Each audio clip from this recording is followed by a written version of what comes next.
One of the more unusual storylines this election season now shaping up in New York's Hudson Valley.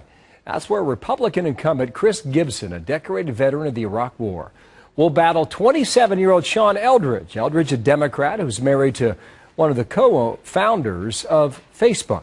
The spending disparity between these two certainly raising eyebrows.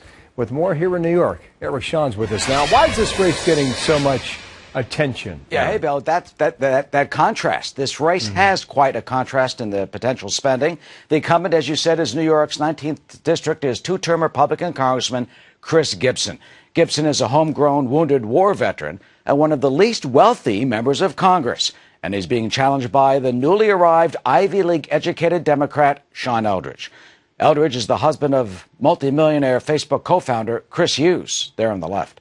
What's unusual and perhaps largely unprecedented about this race is that Eldridge is tapping part of their $700 million fortune for a local venture capital firm called Hudson River Ventures, which invests in local area businesses. That allows Eldridge to claim in the campaign that he has already created local jobs even before he's been elected. But Gibson accuses Eldridge of using the firm to try and buy the election. After the last election, he picked up and moved into our district explicitly to run for Congress.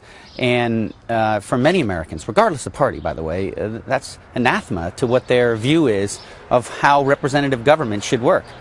Well, we wanted to speak to Sean Eldridge, but his campaign told us that he's only talking to local reporters, not to the national media, like Fox News Channel. So what do the voters think about this, and what kind of a district is it? Yeah, well, it's kind of upstate New York, and it has been a swing district. Skidmore College government professor Robert Turner told us the race may not hinge on Eldridge's money, but how much the voters have in their bank accounts.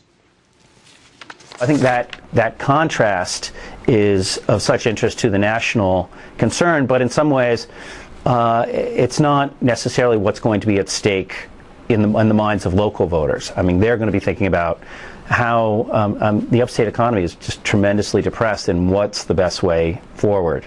Well, President Obama is in the district today. He won it in 2012 by 6 points, which happens to be the same percentage as Gibson, who predicts that in November he'll win again. Wow. We'll watch it. Thank you, Eric. Eric Sean, interesting race from New York here.